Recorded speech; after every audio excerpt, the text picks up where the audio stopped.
পারলে ভালো, আর না বুঝতে পারলে কঠিন হয়ে যাবে। তাহলে আল্লাহর বন্ধু কারা? কোরআনে আমার আল্লাহ বলছেন তাদের কোনো দুঃখ নেই, কষ্ট নেই, চিন্তা নেই, কোনো শঙ্কা নেই, ভয় নেই, ডর নেই। জোরে বলুন সুবহানাল্লাহ। আল্লাহর যারা বন্ধু হবে, আল্লাহর যারা ওলি উল্লাহ, তাদের দুনিয়ায় কাউর থেকে তারা পরোয়া করে না, একমাত্র যদি ভয় করে তো করে আল্লাহকেই করে। জোরে বলুন সুবহানাল্লাহ। এটা হলো ওলিদের সংজ্ঞা, আমি বলিনি, আল্লাহ বলছেন। আর ওলি কারা? আল্লাহ বলছেন আল্লাযীনা আমানু ওয়া কানু ইয়াত্তাকুন, যারা ঈমান এনেছে তার সাথে সাথে সবথেকে বেশি আল্লাহকে যারা ভয় করেন তারাই হলো আল্লাহর বন্ধু, আল্লাহর ওলি। জোরে বলুন সুবহানাল্লাহ। আল্লাহকে সবথেকে বেশি কারা ভয় করেছে?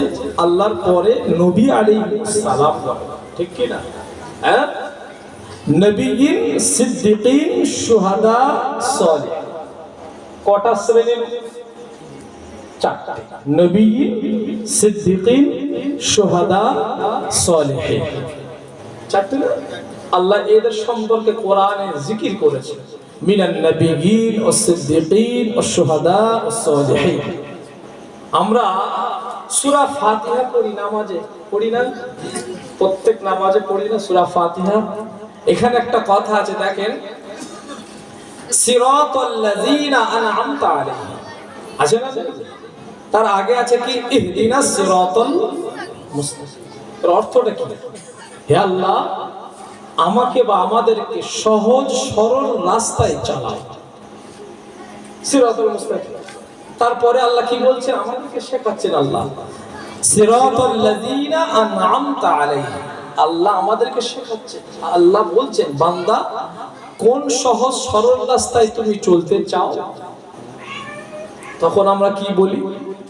নবীয়িন, সিদ্দিকিন, শুহাদা, সালিহিন। জোরে বলুন সুবহানাল্লাহ। আমরা এই চার শ্রেণীর ক্যাটাগরি হতে চাই, ঠিক কি? নবী তো হওয়া যাবে না, যাবে কি? কারণ নবীদের আসার দরওয়াজা আল্লাহ বন্ধ করে দিয়েছে। সিদ্দিক হওয়া যাবে, সত্যবাদী হওয়া যাবে কি যাবে না? সারা জীবন যদি সত্য কাজ করে যায় সত্যবাদী হওয়া যাবে। হয়তো আমার স্টাম্প নাও পড়তে পারে, লাকাব নাও দিতে পারে, কিন্তু আমার আল্লাহর খাতায় ডায়েরিতে আমাকে সত্যবাদী হিসেবে আল্লাহ আমার নামায় আমাদের লিখবেন কিনা। আর পরে কি আছে? শুহাদা। শহীদের বহু বচন হলো শুহাদা। যত শহীদ আছে আল্লাহর রাস্তায় যারা শহীদ হয়ে যায়, কুরবান হয়ে যায়, তাদেরকে শহীদ বলা হয়। আমার আগের যে বক্তা বলছিলেন না, বাল আহইয়াউ ওয়ালাকিন লা তাশউরুন, অর্থাৎ শহীদরা তারা মৃত নয়। আল্লাহ বলছে তাদেরকে মৃত বলো না, তারা হলো জিন্দা, বরং তারা জিন্দা। কেমন জিন্দা তোমরা তা জানো না। জোরে বলো সিদ্দিকিন, শুহাদা। তারপরে কি আছে? সালিহিন। এই সালিহিনের ব্যাখ্যায় মুফাসসিরিন গণেরা লিখছেন এনারা অন্য কেউ না, এনারা হলো আল্লাহর বন্ধু, ওলি আউলিয়া গণেরা। জোরে বলো। এবার এই নিয়ে আমার আলোচনা চলতে থাকবে ইনশাআল্লাহ। তো আপনারা শুধু মুতাওয়াজ্জিয়া হন। আল্লাহ কোরআন শরীফের মধ্যে পরিষ্কার ঘোষণা করে দিলেন, আলা ইন্না আউলিয়া আল্লাহি লা খাউফুন আলাইহিম ওয়া লা হুম ইয়াহজানুন আল্লাযীনা আমানু ওয়া কানু ইয়াত্তাকুন। জোরে বলুন সুবহানাল্লাহ। এটা সূরা ইউনূস 11 পারায় 16 পৃষ্ঠার প্রথম থেকে আল্লাহ পাক বলছেন, একদম প্রথম থেকে।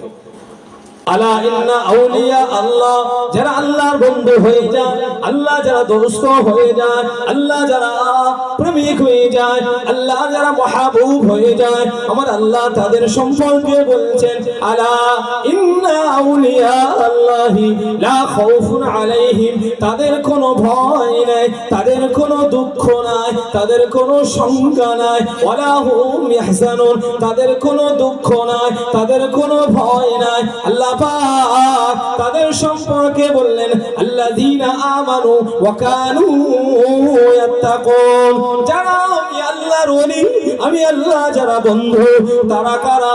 আল্লাহ বললেন যারা ঈমান এনেছে। কার উপরে ঈমান? আমার আগের বক্তা বলছিলেন ঈমানের বিষয়গুলো, ওদিকে আমি যাব না, ওদিকে যাব না। ঈমান আনলো যারা, আল্লাহ বললেন ঈমান আনার পরে একজন মানুষ নামাজও পড়ে না, ঈমান আনার পরেও একজন মানুষ রমজানের রোজা রাখে না, ঈমান আনার পরে একজন মানুষ আল্লাহর হুকুম হাকাম ঠিক মতন মানেন না, ঈমান আনার পরেও একজন মানুষ আল্লাহর শরীয়তটাকে মানেন না, যাকাত ঠিক মতন দেয় না, হজ ঠিক মতন করে না, ঈমান আনার পরে অনেক মানুষ নবীর সুন্নাতগুলো মানে না, মুখে দাড়ি রাখে না, আল্লাহর সংবিধান মানেন না। কি এরকম আছে না? জি, ঈমান আছে কিন্তু মুখে দাড়ি নাই, ঈমান আছে ঠিক মতন 5 ওয়াক্ত নামাজ পড়ে, ঈমান আছে সুন্নতি লেবাস পরে চলে, তবে আপনাদের এলাকায় আছে আছে সবাই 5 ওয়াক্ত নামাজ পড়ে না, পড়ে সব জায়গায় ঘা আছে। আমি জানি মিশরের বাড়ি না, জি ওই পাশেই অলসা করেছি কতবার এসে। যাই হোক, হুজুরের একটা আকর্ষণ আপনাদের কাছে আছে এলাকায় নিশ্চয়, হ্যাঁ আছে। কি মানুষ ছিল, আহ এগুলো হলো কি মিসির কি টুকরা, বুঝলেন? আপনার এলাকায় ছিল, আপনারা হয়তো ঠিক মতো কদর করতে পারেন, সম্মানটা দিতে পারেন। যে মানুষগুলো, আমার আব্বার উস্তাদ ছিল আলিয়া মাদ্রাসার, উনি শিক্ষকতা করতেন, আমার আব্বাজান আমার চাচাজানদের শিক্ষকতা করতেন। যাই হোক, আল্লাহ ওনার কবরটাকে জান্নাতের ফেরদাউস বানিয়ে দেন, সকলে বলুন না আল্লাহু আমিন। তো যে কথা বলছিলাম, তাহলে ঈমানদার দাড়ি রাখা, অথচ দাড়ি রাখা সমস্ত নবীদের সুন্নাত। কি গো, ঠিক বলছি না ভুল বলছি? মনে হয় ওলিয়ারা দাড়ি ফাড়ি কাটতো নাকি? কথা বলে বড় পেশায় মনে হয় দাড়ি ফাড়ি কাটতো নাকি? কথা বলে না। খাজা হুজুর একটু একটু কেটে দিত নাকি? হ্যাঁ, ছোটবেলায় কেটেছে খাজা হুজুর। ও আপনি দেখে এসেছিলেন?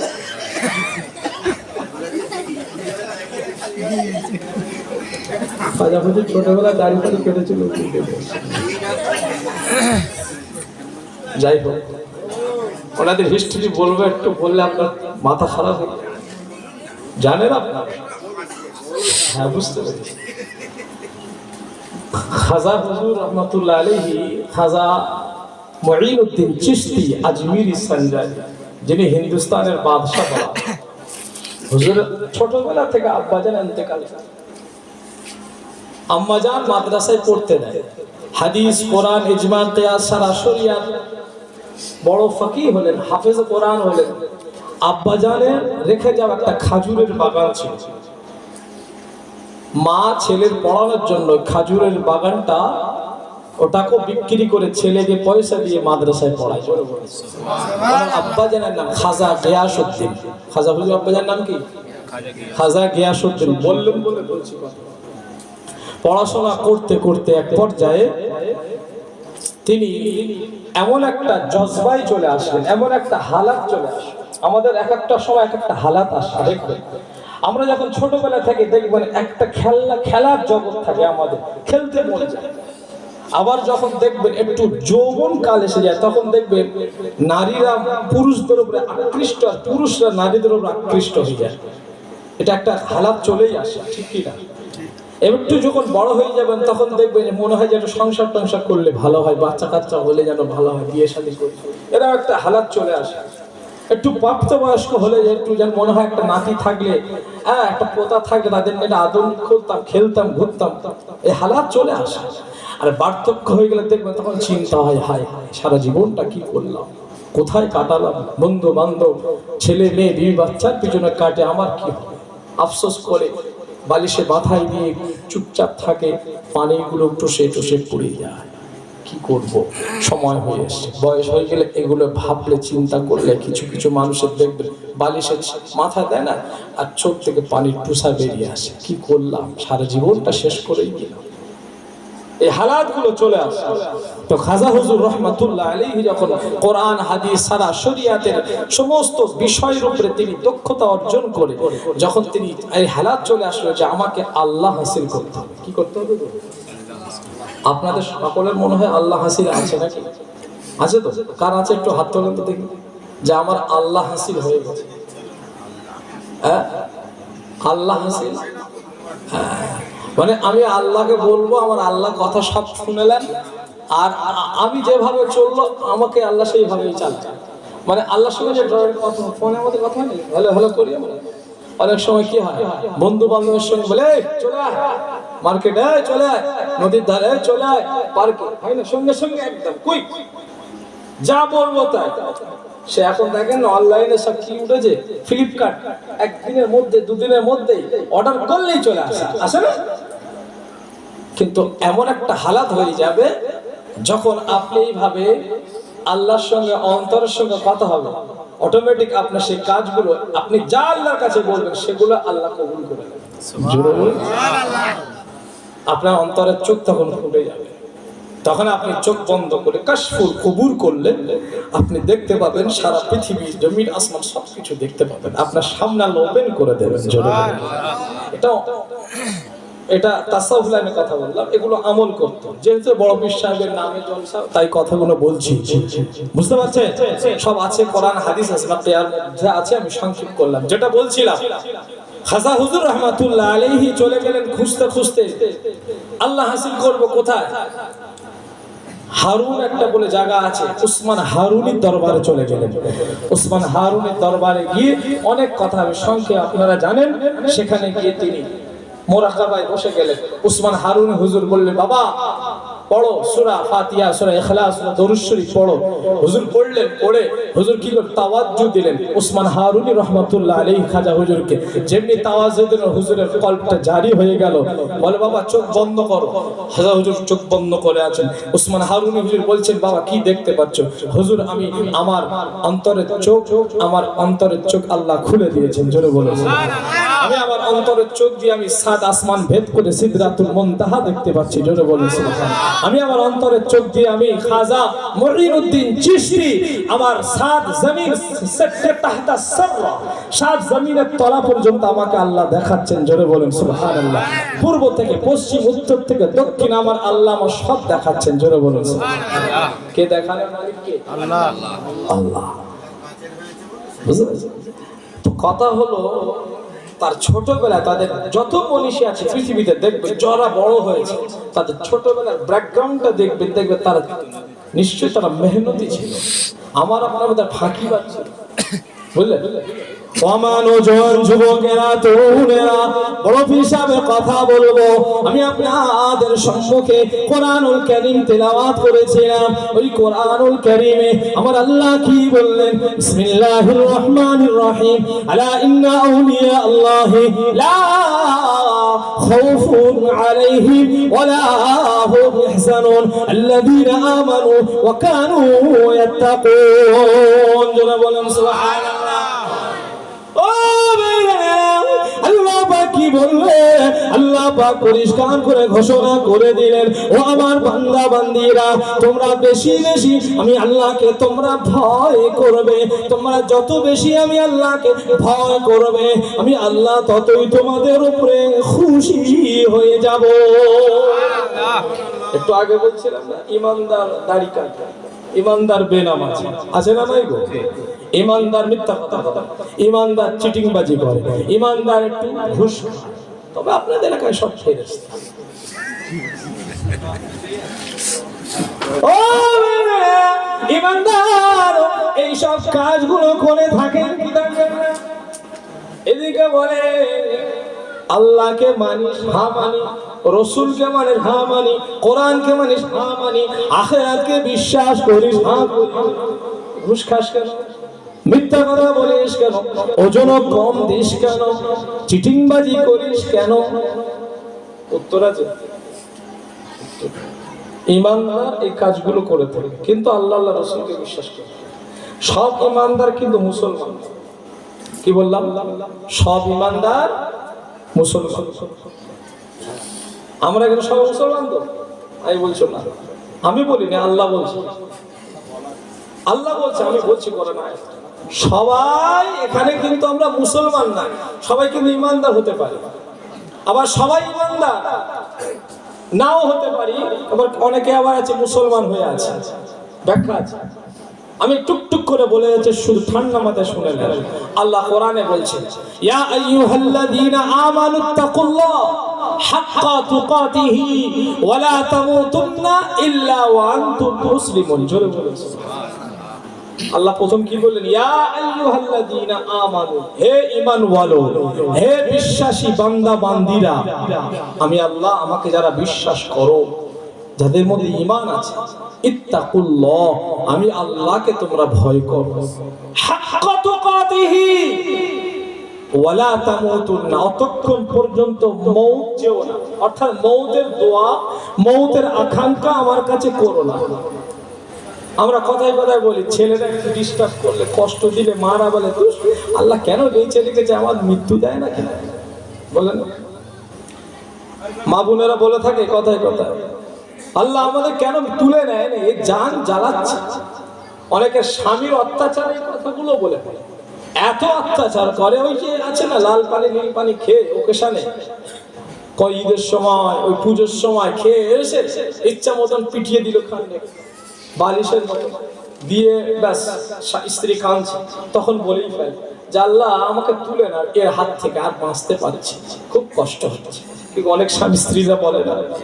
আর এমন কিছু আবার স্ত্রী আছে, তারা চায় যে আমার স্বামীটা দাড়ি রাখলে বুড়ো বুড়ো লাগবে, তো একটু দাড়িটা চাঁচলে যেন ভালো হয়।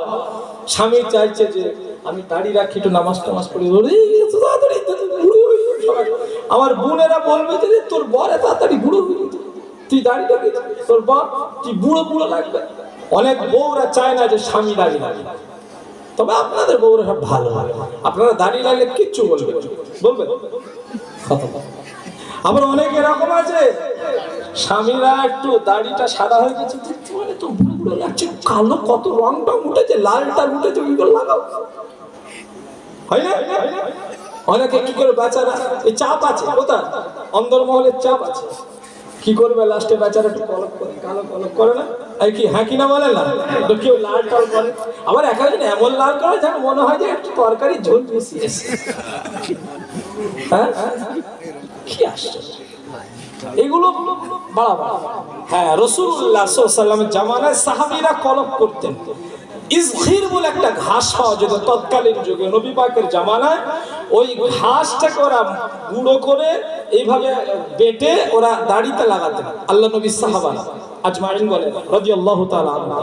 এটা চলবে, তবে এমন রং লাগাবো না যে রংটা একদম দেখতে বাজে লাগে, অনেক আছে এটা লাগায় না। আবার এটাও মাসলা বলে দিই, কালো যদি করি, স্বামী আপনার স্ত্রীকে খুশি করার জন্য কালো করা, মুআত্তা ইমাম মালিকের একটা হাদিস আছে, ক্ষেত্র বিশেষ ফতোয়াও আছে, ক্ষেত্র বিশেষ কালো করা তো জায়েজ নেই, তারপরেও স্ত্রীকে খুশি করার জন্য, যেহেতু আমি দাড়ি রেখেছি, দাড়িটা সাদা হয়ে যাচ্ছে, বুড়ো বুড়ো লাগবে, স্ত্রী চলে যাবে হয়তো, বা তালাক দিয়ে দেবে, সংসার করবে না, এরকম সিচুয়েশন যদি হয়, আর সে বলছে আপনি কালো করুন, এই ক্ষেত্র বিশেষে তখন কালো করাটা জায়েজ, ক্ষেত্র বিশেষ, বুঝতে পেরেছি, কিন্তু সার হামেশা চলে যাবে। তো যাই হোক, যে কথা বলছিলাম, তাহলে ঈমানদার এতগুলো পাপ কাজের মধ্যে আসামি হয়ে আছে না নাই গো? আছে। আবার কিছু কিছু ঈমানদার আছে, আল্লাহ বলছেন ঈমানদার আবার ক প্রকার জানেন? 3 প্রকার। ক প্রকার? 3 প্রকার। 3টা আয়াত বলবো, 3 প্রকার ব্যাখ্যা হয়ে যাবে, আপনারা শুধু শুনতে থাকুন। আল্লাহ যদি বলাই বলবে, একবার দুরূদ শরীফ আল্লাহুম্মা সাল্লি আলা সাইয়্যিদিনা মাওলানা মুহাম্মদ ওয়া আলা আলি সাইয়্যিদিনা মাওলানা। ও নওজওয়ান যুবকেরা, তরুণেরা, ও মুরব্বিয়ানে কেরামেরা, আমার আল্লাহ বললেন ওয়ামা উবাররিউ নাফসি ইন্নান নাফসা লাআম্মারাতুম বিসসু। এখানে একটা নফস আছে, দেখেন, লা আম্মারা, নফসে আম্মারা আছে কোরআনের এই আয়াতে, খেয়াল করুন। ওয়ামা উবাররিউ নাফসি ইন্নান নাফসা লাআম্মারাতুম বিসসু। আম্মারা বলে একটা নফস আছে না, এখানে আল্লাহ বলছেন 13 পারার প্রথম লাইনের প্রথম পৃষ্ঠার প্রথম প্রথম আয়াতে আল্লাহ বলছেন। আরেকটা নাফস আল্লাহ বলছেন সূরা কিয়ামা। আল্লাহ পাক কোরআন শরীফের মধ্যে বললেন, ইয়া বিসমিল্লাহির রহমানির রহিম, লা উকসিমু বিয়াউমিল কিয়ামা ওয়া লা উকসিমু বিন নাফসিল লাওয়ামা। যেহেতু ওলির মাহফিল, পীরের মাহফিল, বড় পীর সাহেবের স্মরণে মাহফিল, লেখা রয়েছে পীরের পীর দাস্তাগীর, তাই নফসের কথাকে বেশি বলছি, খেয়াল করুন। নফসটাকে আগে কন্ট্রোল করতে হবে, নফসটাকে আগে সংযমে আনতে হবে। নফস যদি আপনার কন্ট্রোল এসে যায়, আপনার সারা হিউম্যান স্ট্রাকচার বডিটা কন্ট্রোল এসে যাবে, জোরে বলুন।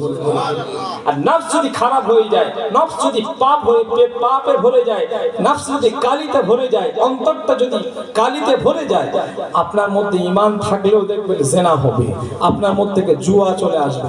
ঈমানদার, আপনি নামাজ পড়েন না, আপনার মধ্যে অনেক গুনাহ চলে আসে। তাই আমি নফসের কথা বলছি।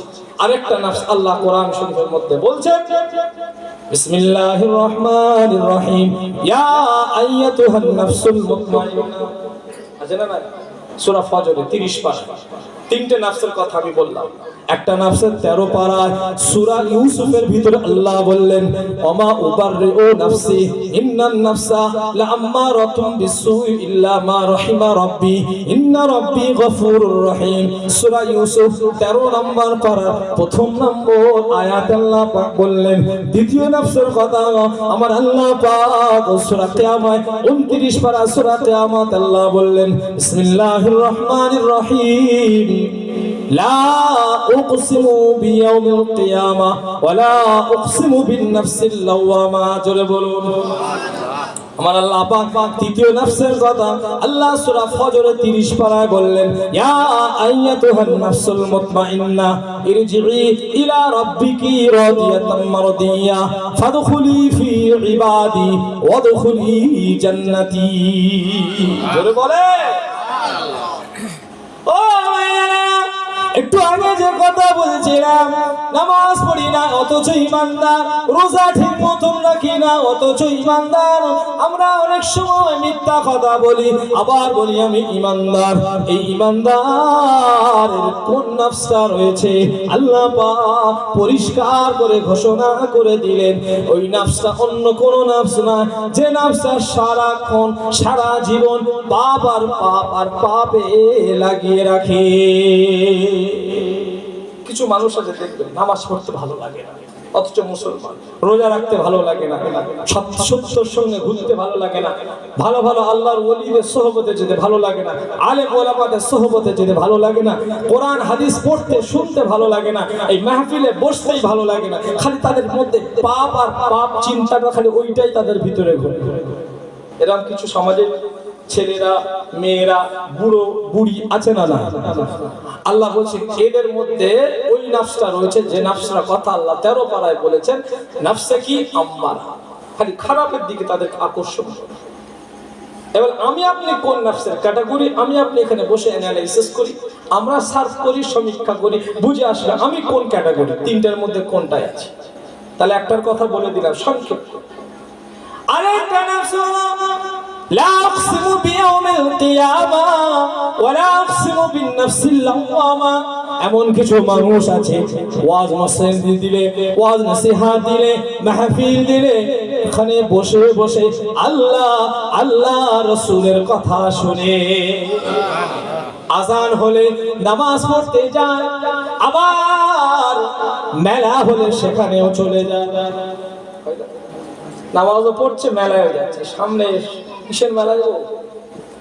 সামনে কিসের মেলা চলছে? রাসের মেলা চলছে না? এই রাসের মেলাটার আবিষ্কার কোত্থেকে জানেন? হযরত ইব্রাহিম আলাইহিস সালামকে আগুনে ফেলেছিল নমরুদ, মনে আছে? এক চড়কের মেলা, রাসের মেলা, ওই ওখান থেকে আবিষ্কার। নমরুদ ইব্রাহিম সালামকে আগুনে ফেলে উৎসব পালন করেছিল, মেলা করেছিল, সেইখান থেকে চড়কের মেলা আবিষ্কার হয়েছে। মুসলমানের বাচ্চারা আজও পর্যন্ত এই চড়কের মেলায় যায়, রাসের মেলায় যায়, হয় না? কিছু কিছু ছেলে আছে দেখবেন দুর্গা পূজা হলে, কালী পূজা হলে দেখবেন এরাও গিয়ে দেখে। অনেক ছেলেদের জিজ্ঞাসা করে, হিন্দুদের উৎসবে গেছিস কেন? বলে হুজুর ঠাকুর দেখতে যাই, প্যান্ডেল দেখতে। এরকম কিছু ক্যাটাগরি আছে না? বলেন আচ্ছা, ঠাকুর দেখলে গুনাহ হবে, প্যান্ডেল দেখলে মনে হয় গুনাহ টোনা হবে না, সবটা হবে না? কত বলে পাপটাকে সাপোর্ট করাও পাপ, পাপটাকে করাও পাপ, পাপটাকে দেখাও পাপ, পাপটাকে সাহায্য করাও পাপ। বুঝতে পারছেন না? সুদ খাওয়া যেমন গুনাহ, সুদ যে লিখে সেও একই গুনাহ, যে সুদটাকে করিয়ে দিচ্ছে তারও একই গুনাহ। কথা ক্লিয়ার? মানে সুদখোর যে সুদটাকে করিয়ে দিচ্ছে এজেন্ট, এবং যে সুদ দিচ্ছে সে, যে বিভিন্নভাবে সাহায্য সহযোগিতা করছে সুদটা নেওয়ার জন্য, তারা টোটাল সবার একই গুনাহ হলো। হারাম হারাম ও কোনোদিন হালাল হবে না, হালাল হালাল ও কোনোদিন হারাম হবে না। এ আল্লাহ পাক তাকে স্ট্যাম্প হ্যাঁ, আল ইয়াউমা আকমালতু লাকুম দীনাকুম ওয়া আতমামতু আলাইকুম নি'মাতি ওয়া রাদিতু লাকুমুল ইসলাম দীনা। আজ থেকে ইসলামটাকে আল্লাহ পাক পরিপূর্ণ করে দিলেন। ইসলাম এখানে হালাল হালাল হারাম হারাম, আর ওহি আসবে না, ওহি দরওয়াজা এখানে স্ট্যাম্প মেরে দিয়ে চাল। এই শেষ আয়াত, কোরআনের শেষ অবতীর্ণ শেষ আয়াত, বিদায় হজরত রাসূলুল্লাহ ভাষণ দিলেন। তো হালাল হারাম হয়ে গেছে, হারাম হারাম, ও আর কখনো তাবদীলি পরিবর্তন হবে না। তো যে কথা বলছিলাম, কিছু মানুষ আছে দেখবে নামাজও পড়ে জুয়াও খেলে, নামাজও পড়ে মিথ্যা কথা বলে, নামাজও পড়ে চুরিও করে, নামাজও পড়ে চিটিংবাজি করে, নামাজও পড়ে মানুষকে ঠকায়, নামাজও পড়ে ওজনে কম দেয়, নামাজও পড়ে ঘুষ খায়। তবে আপনাদের এলাকায় কেউ সব ভালো, এরা খাব আছে না? তার মানে কি, এই জলসা হচ্ছে, এখানে বসে জলসা শুনছে, আবার কালকে ফজর আজান হবে সব গায়। আবার এই শীতকালে ইমাম মুয়াজ্জিনকে দেখলে জিজ্ঞেস করলে জানা যাবে যে কত কাতারের লোক হয়, লোক হয় ফজরে করাকাত কি বলে, কটা মানুষ আসে, মুয়াজ্জিন ভালো জানে। কি ঠিক বলছি না ভুল বলছি? অথচ কি ওয়াজ শুনছে, আর এই মানুষগুলো আবার নামাজ পড়ে না ঠিক মতো। মানে কি, কিছুটা অন্যায়, কিছুটা আবার ভালো, কিছুটা পাপ, কিছুটা কি নেকি, 50-50, আধা আধা। বুঝতে পারছেন না? আল্লাহ বলছেন যে এই নফসের ক্যাটাগরির মানুষ ওরাই, এদের হলো নফসে লাওয়ামা রয়েছে। কি নফস? আমি ওই নফসটাকে বোঝাতে গিয়ে একদম দূরে। নফসে লাওয়ামা কাদের? কখনো কখনো ভালো কাজ করবে, কখনো কখনো মন্দ কাজ করবে। ভালো কাজের মধ্যে আবেগ চলে আসবে, আবার মন্দ কাজের কাছে চলে গেলে ওখানে গিয়ে মন্দ কাজ করে ফেলবে। হয় না আমাদের অনেক সময়?